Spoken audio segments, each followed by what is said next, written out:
Oi, meu nome é Leandra e antes de começar o caso de hoje, eu já peço para vocês se inscreverem no meu canal, ativar o sininho de notificações e me seguir nas redes sociais. Eu tô muito feliz que a gente conseguiu bater a meta de 100 inscritos, então meu livro já tá a caminho. Eu fiz uma enquete no meu Instagram para passar o caso de hoje e o caso mais votado foi de Beatriz Angélica.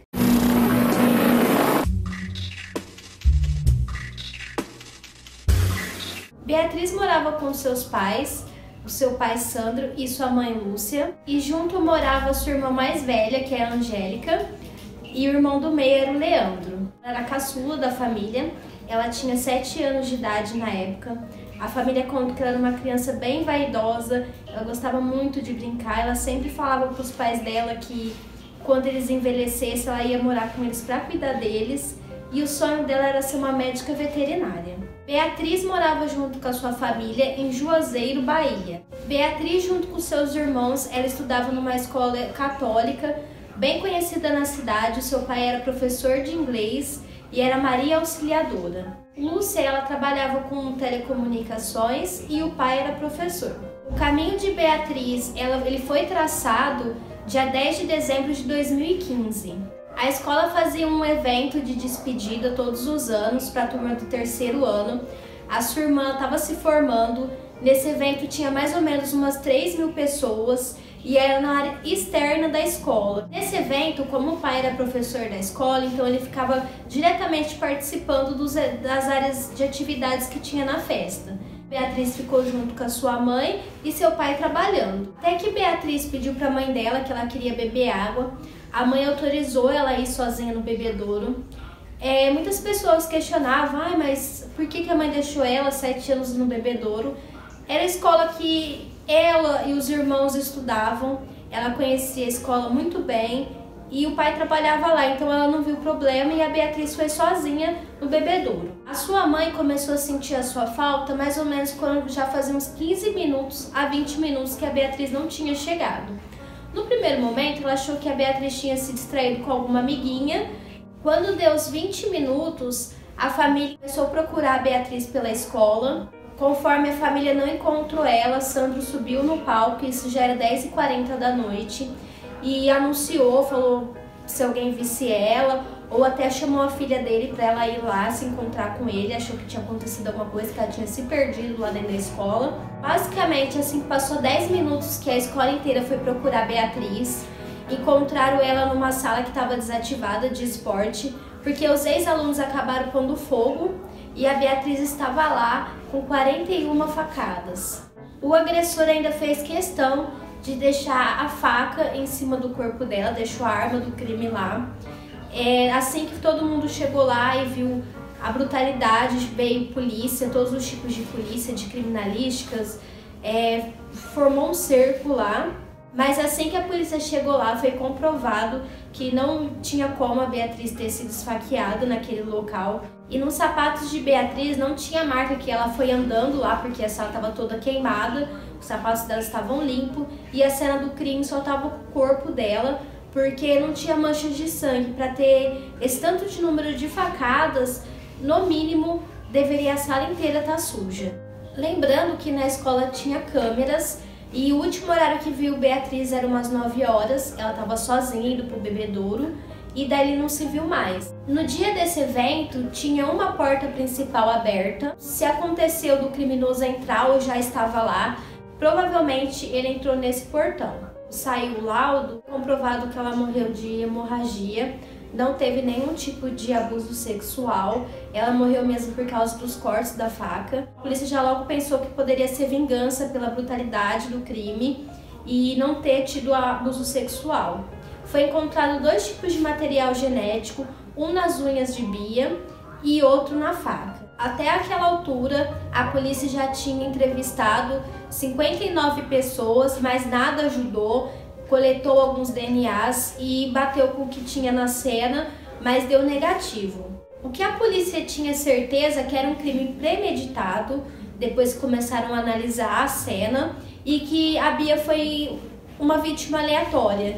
Eles não estavam procurando ela, quem estivesse ali seria a vítima deles. O Fato curioso é que 10 dias antes do evento, 3 molhos de chave sumiram da escola sem nenhuma explicação. Já é um ponto-chave. Só bati e confirmava que a polícia pensava que era um crime sim premeditado, que tinha ajuda de gente interna da escola. A polícia acabou tendo 5 principais suspeitos, porque já foram ex-funcionários, entraram em contradição. Muitos falavam, eu não passei pela quadra, eu fiquei em outro lugar. Vinham em contradição e mentiam, tinham por que mentir. Então ficaram os 5 principais suspeitos, 4 homens e 1 mulher. Eu vou deixar aí pra vocês o retrato falado. A polícia fez com base nas testemunhas que estavam lá no local. Até a mãe de Bia chegou a fazer.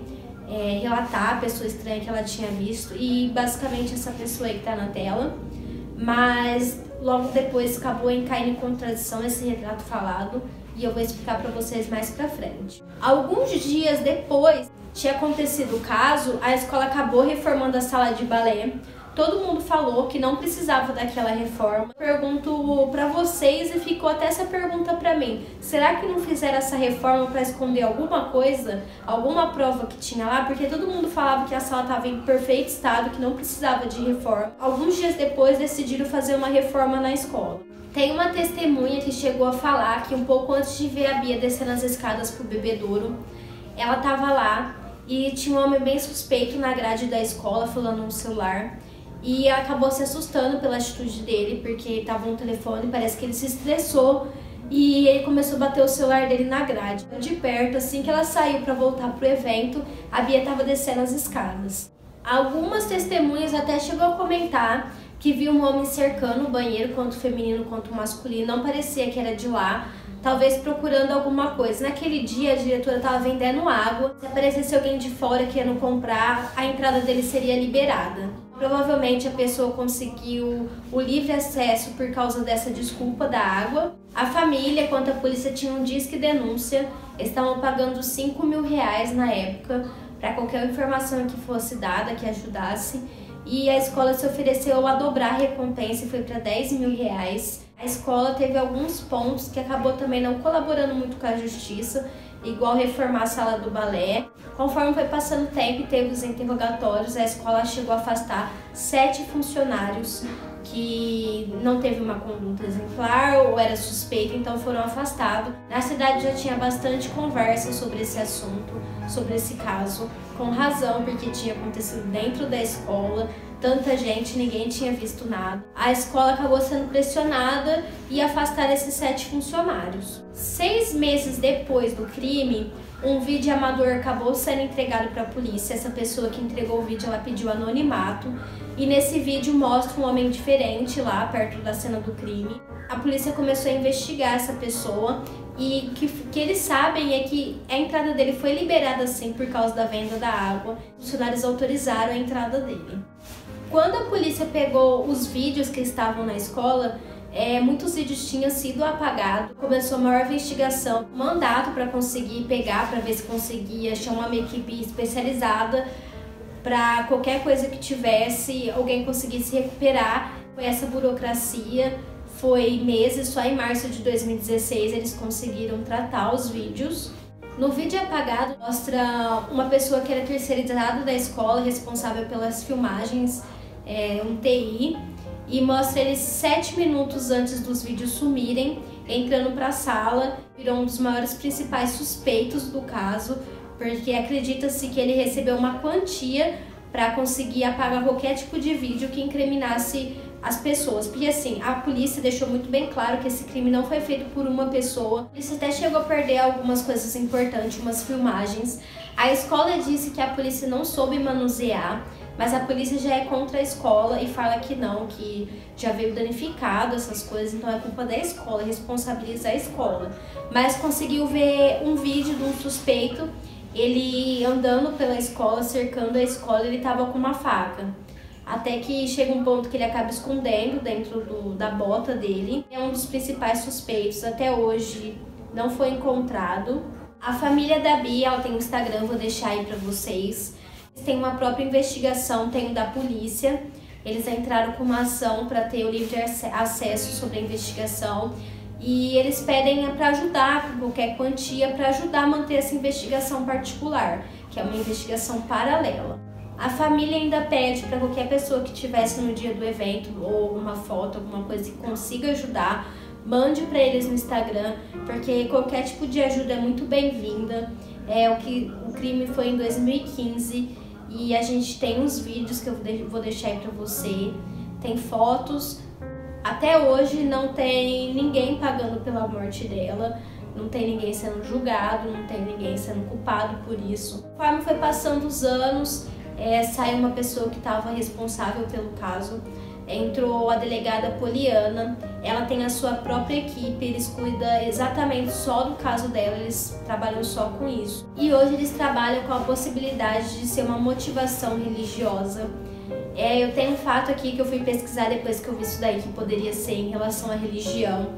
O Brasil é um estado laico, mas ele está no ranking do 7º, que ele é mais intolerante. Um estado que é laico, ainda assim, é um estado que está no ranking de um país muito intolerante. As pessoas têm bastante preconceito sobre a religião alheia, muito chocante, que talvez alguém tenha feito isso com a Beatriz por causa de religião.